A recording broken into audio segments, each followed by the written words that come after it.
Today, we're diving into an idea that is so simple, but honestly, so powerful.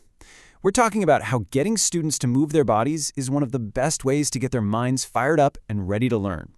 Let's get into it. Okay, let's be real. We've all been there, right? You look out and you see it. The midday slump, the glazed over eyes. You've got amazing things to teach, but it feels like you're broadcasting to a room full of zombies. So how do you break through that wall? Well, here's the good news. There's a solution, and it doesn't involve any fancy tech or a massive curriculum rewrite.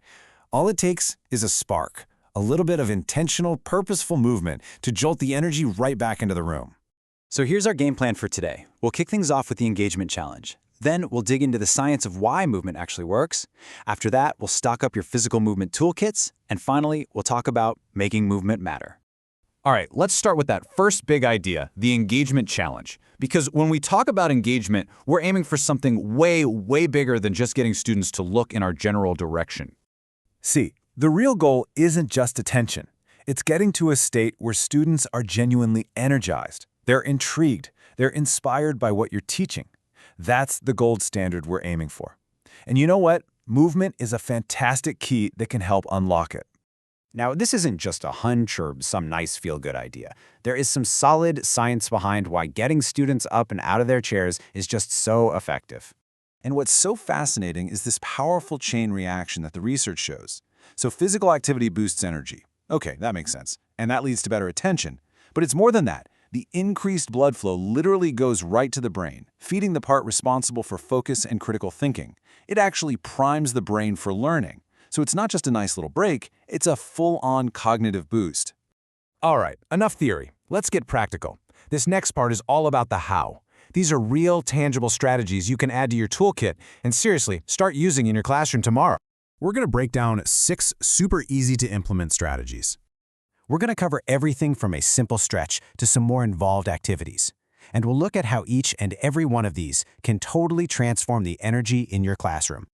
You know what? Sometimes the simplest strategy is the most effective. And this is it. Just taking a moment to stand up and stretch can completely reset the room. It gets that blood and oxygen flowing. You can guide them in a side stretch, have them reach for their toes, or just do a big whole-body stretch towards the ceiling. It's simple, but it works. Okay, so these next two might sound similar, but they have very different jobs. Vote with your feet is all about checking content knowledge. You can put A, B, C, and D in the corners of the room for a multiple choice question, and students literally walk to their answer. It's a great physical check for understanding. But stand and be counted? That's about metacognition. That's about self-assessment.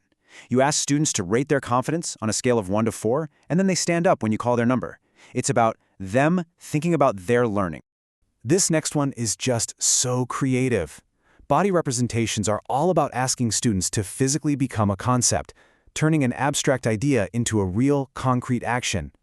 And look at how flexible this is. You could have students make a big wiping motion for the vocabulary word obliterate, or maybe cross their arms to make a multiplication symbol in math.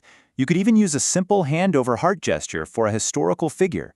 This creates a powerful physical link to the concept, which really helps lock it into their memory. All right, let's talk about our 5th strategy, corners activities. This one is perfect for getting small groups talking. All you do is put a different question or topic in each corner of the room. Then you have groups rotate through them. It gets everybody moving and makes sure they're thinking about a topic from a few different angles. And our final strategy? Well, it's all about performance. With drama-related activities, your students can act out a historical event, a scene from a book, maybe even a current event. It is such an immersive way to get them to process information and really understand different perspectives. So you're using all these great strategies. You've got kids moving around, but how do you actually know it's working? That's what this final section is all about. The key here is just to observe. I mean, sure, you want to see that students are participating, but look a little deeper. Can you see a real lift in their energy, a shift from that passive listening to active doing? You know, the ultimate sign of success is when the students themselves can tell you how it helps them. When a student says, hey, that stretch really helped me refocus, you know it's not just an activity anymore. It has become a real learning tool for them.